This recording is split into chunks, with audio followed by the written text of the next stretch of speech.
And you just want to see what the general condition is underneath as to how someone might take care of their car. So we thought today we do a little video about what to look for if you're looking at a used car, say from a private seller. And we took it upon ourselves we chose my daughter's car, which this is probably going to make me sick because I know when I gave it to her, it didn't quite look like this. But let's start. Let me point out the first thing that caught my eye. Why is the clip for the tow hook hanging?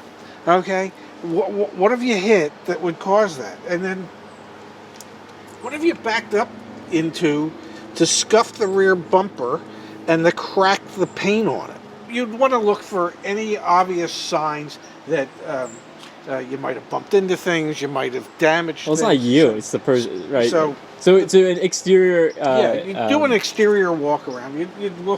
You'd look for obvious damages and scratches and stuff. So let's just start, and we'll go to the right. I like when you direct. You want to check the rear glass while you're back here. Take a look at that and walk around, and then we're going to get to the right side of the car. Oh, and the first thing you're going to notice is, well, the bumper cover isn't clipped into place like it should be. But this is all part of step one, the exterior yes, the inspection. exterior. Okay. Yeah, you want to look at the wheels. Can we get down that low? My you pants are can. tight.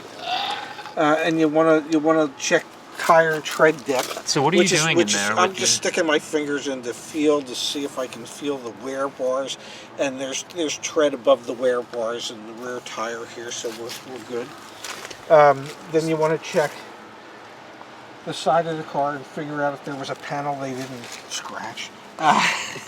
So you're looking for obvious scrapes and scratches. And That is a new one. Even that's a new one for me, and I was over here like last week. Holy shit. And you want to look at the glass as you're doing it, because that's probably the only thing you haven't destroyed. Jesus.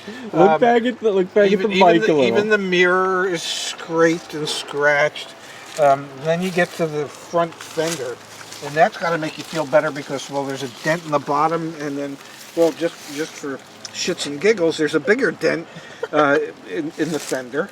And you're going to feel the tires here. And Can you talk about what you're feeling for, Dad? Because I've wear never... bars. So what does that mean? There's wear bars built into tires. Like here, I want to try. Well, here, put your finger where my finger is. I'm putting my finger where your fingers. Like, Feel what that am I? Little bar?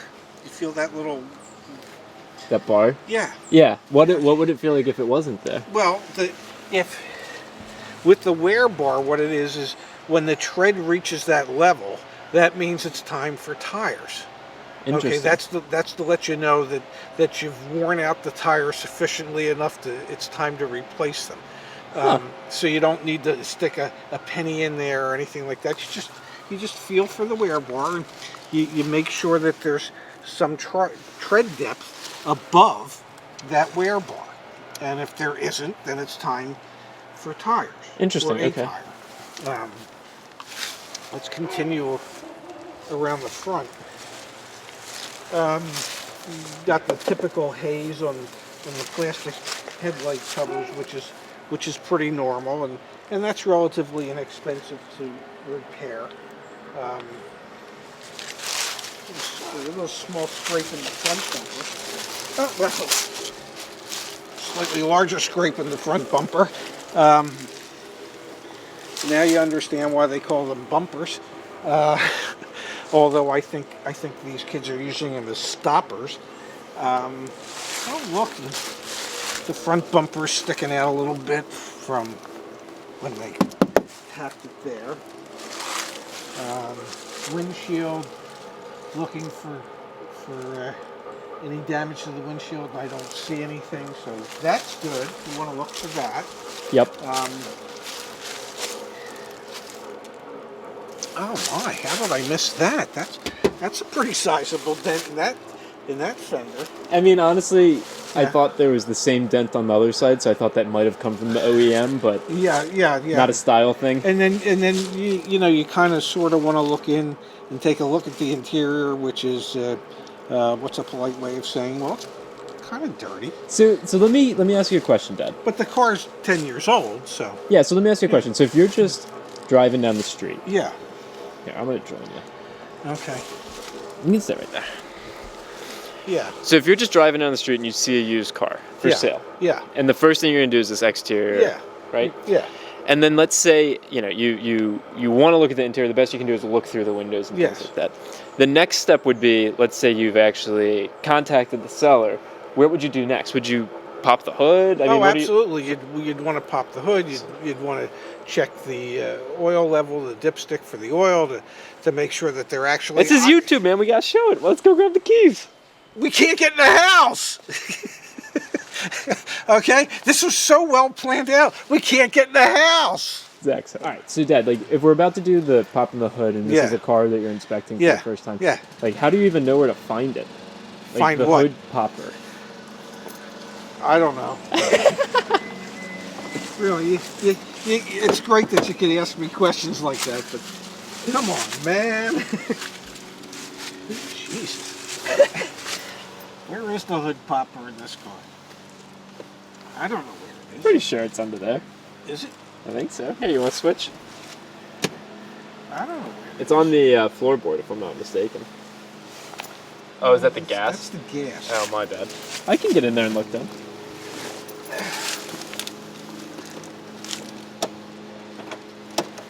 It's popped. I found the thing. Doesn't Huh? feel like it did anything. I'll go check.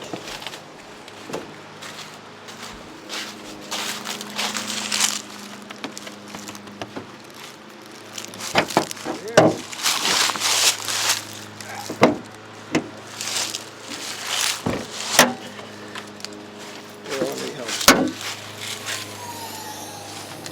There you go. Nice and tidy under here. Oh yeah, it is. Yeah, you might want to pull the dipstick. Okay, so let's start fresh. So frame it up if you don't mind.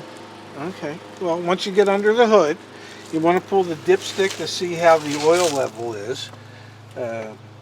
Engine oil, see, and this is the dipstick here. So you would pull that, but I'm not pulling that shit out. Yeah, it looks a little gross. So 'Cause I- dipstick's yeah. one thing you want to track. Yeah, What else? you want to check. You want to check the battery for any corrosion, and I know they don't have any corrosion on this battery because, well, they just replaced it because they had corrosion on the last battery, and the battery went dead. But it was like 5 or 6 years old. And you just want to see what the general condition is underneath as to how someone might take care of their car. So what does anything stand out to you here? I mean, it looks to me kind of. I mean, tidy. In all honesty, it doesn't look bad. Well, it looks like a car. It looks like a car.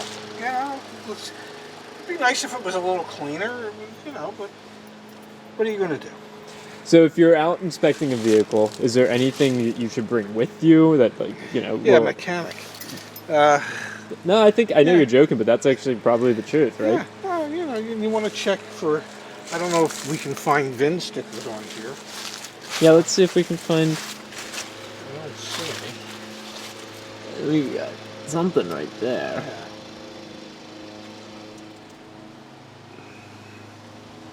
Because you want to make sure that the but I body know, parts. Yeah, I know that this vehicle's been in a couple accidents, so there might not be VIN stickers.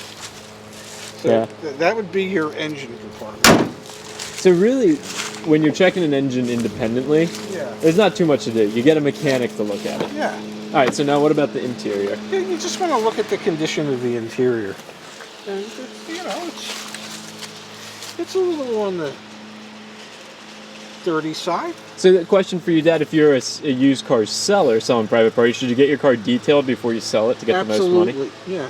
But if you're Probably selling be the to best $200 you ever spent. but if you're selling to a dealership or someone like that, They're gonna spend the money anyway.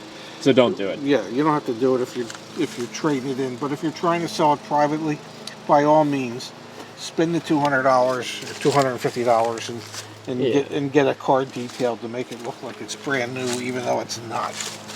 And then what about this exterior? If I was selling it, should I just sell it as is, or should I try and get some of these dents out of it?